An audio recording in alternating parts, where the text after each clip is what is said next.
سننے والے تمام دوستوں ساتھیوں کو آداب سلام۔ آج میں پڑھ رہا ہوں ایک مضمون، بلاول بھارت یاترا اور سازشی مفروضہ۔ کیا یہ میرا ایک گھٹیا اندازہ سازشی مفروضوں کے بھنڈار سے متاثر سوچ ہے یا ذرا سی حقیقت پسندانہ بات؟ ویسے تو پاکستان میں ہمیشہ سے ہی کرائسس رہا ہے، پر اب جب کہ اسٹیبلشمنٹ کے دو دھڑے آپس میں اقتدار کے لیے رسہ کشی میں لگے ہوئے ہیں اور اس اشرافیہ جس میں ان کے چمچے سیاستدان، خریدے ہوئے صحافی، ریئل اسٹیٹ بزنس مین وغیرہ شامل ہوتے ہیں، ان کو عوام کے مسائل سے کچھ لینا دینا ہوتا نہیں، اور میڈیا کو ہمیشہ وہ اپنی ایک کٹ پتلی کی طرح نچاتے ہیں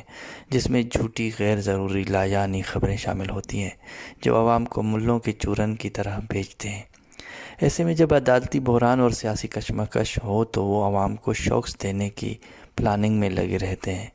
آپ چاہے اقوام متحدہ کی پوری انویسٹیگیشن رپورٹ پڑھ لیں، چاہے اسکاٹ لینڈ یارڈ کی یا کچھ صحافیوں کے کالمز یا کتاب، صاف ظاہر ہوتا ہے کہ اسٹیبلشمنٹ کا بے نظیر کو کیسے مارنے کا پلان تھا۔ سچ بولنے پر پابندی، سختی، اور میڈیا تو اب بھی پابند ہے، پر کسی حد تک اب شاید وہ زمانہ نہیں رہا کہ سلیم شہزاد جیسوں کو فوری طور پر مارا جائے جو ان کے اور طالبان کے درمیان تعلقات کو عیاں کریں۔ پی این ایس مہران کے حملے میں اندر سے ملے ہوئوں کی بات ہو یا اے پی ایس کرانے والے احسان اللہ احسان کا ان کے ہاں مہمان ہونا،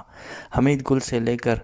جنرل فیض تک سب کے کرتوتوں طالبان کے ساتھ گٹھ جوڑ اور اس حوالے سے سب کے سامنے آ چکے ہیں۔ خود ان کے تجربے عمران خان کے بیان ریکارڈ پر ہیں۔ تو میں آنا اس بات پر چاہ رہا تھا کہ ایسے کرائسس میں جس میں فوج کی کچھ بدنامی ہونے لگے تو وہ ہمیشہ ایڈونچرزم کا سہارا لیتے ہیں، چاہے اس میں قیمتی انسانی جانیں ہی کیوں نہ چلی جائیں، انسانی زندگی ہی کیوں نہ ضائع ہو جائے یا عوام کے لیڈر کی جان لینے کی نوبت آ جائے۔ ماضی میں سیاستدانوں کا قتل، صحافیوں کا قتل سے صحافی واقف ہی ہیں۔ ایسے میں بلاول جس کی ماں کو جنہوں نے مارا، انہی کے جوتے چاٹتے ہوئے بلاول نے مودی کے بارے میں جو غیر ڈپلومیٹک، غیر مناسب اور غیر اخلاقی بیان دیا، اس کی بہت سارے سمجھدار انٹلیکچوئل شخصیات نے مذمت کی ہے، اور ایسی امید عمران خان جیسے بد زبان سے تو سب کی ہوتی ہے، پر بلاول میں کچھ تو اس کے باپ دادا اور ماں جیسا صرف اور سمجھ ہونی چاہیے تھی۔ جہاں تک مودی کے بارے میں بات کا تعلق ہے، اس واقعے کی تفصیل اور گہرائی میں جانے کی ضرورت ہے۔ سنی سنائی اور اشرافیہ کی پیدا کردہ اس ہندو اور انڈیا نفرت پر بس سن کے ہی آمنا صدقنا نہیں بولنا چاہیے۔ ان کے سپریم کورٹ کا فیصلہ ہی پڑھ لیں جو آپ کو تحقیق پر مجبور کر سکتا ہے اگر آپ سچ جاننا چاہتے ہیں۔ اس میں بالکل غلط فہمی بھی ہو سکتی ہے، پر انڈیا کی سپریم کورٹ پر ان کی بہترین ریپوٹیشن کی وجہ سے شک کرنا بہت بڑی غلطی ہوگی۔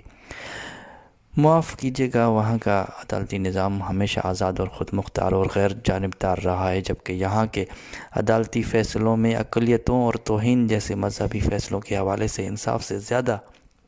مذہبی جانبداری واضح نظر آتی ہے، جبکہ انڈیا کے سیکولر آئین اور برابری والے قوانین کی وجہ سے آج مسلمان وہاں پاکستان سے زیادہ خوشحال ہیں اور یہاں مسلمان ہندو کے ختم ہونے کا انتظام کرتے آئے ہیں۔ بہرحال بات پھر کسی اور طرف چلی گئی تو یہاں کے عدالتی نظام کے آزاد اور غیر جانبدار ہونے کا پاکستان کا اچھا چاہنے والے سیاستدان، صحافی، معاشی ایکسپرٹ، وکلاء، عوام وغیرہ بس خواب ہی دیکھتے رہے ہیں، جو کبھی شرمندہ تعبیر ہونے کی امید بھی نہیں کہ اسٹیبلشمنٹ اس پر سے اپنا ہاتھ اٹھانے کو راضی ہی نہیں ہوئی۔ تو ایسے کرائسس میں جب کہ فوج کے خلاف ماحول پی ٹی آئی کے اپنے مفادات کے لیے ہی صحیح گرم ہو، پھر کچھ صحافی اور لکھاری بھی اس سوچ کو بار بار لکھیں،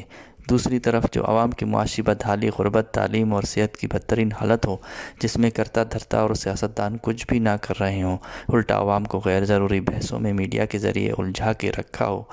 پھر بھی وہ کافی نہ ہو پائے تو روایتاً یہ ملٹری اسٹیبلشمنٹ اپنا خونی کھیل کھیلنے کا پلان بناتی رہتی ہے۔ انہیں انسانی جان کی پرواہ تو کبھی رہی نہیں، چاہے وہ بلوچوں کا قتل عام ہو، پشتونوں کا، نئے سندھی ایم کیو ایم یا پرانے سندھیوں کا، وہ صحافی ہو، مقبول لیڈر یا مقبول لیڈر کا بیٹا۔ شاید میں سرے سے ہی اس خیال کے بارے میں غلط ہوں، پر جس طرح کی پاکستان کی تاریخ اور معاملات رہے ہیں، اس بار عوام کو ایک بڑا شوق دینے اپنی انڈیا کے بارے میں اہمیت اور زیادہ بڑھانے اور سارا بجٹ لینے کے حقدار ٹھہرنے، انڈیا اور ہندو نفرت کو مزید تقویت دینے اور عوام کا دھیان اصل مسائل سے ہٹانے کے لیے خدا نخواستہ بلاول کو انڈیا میں نہ ٹارگٹ کریں۔ دعا ہے کہ یہ میرا بس ایک گھٹیا اندازہ ہی ہو۔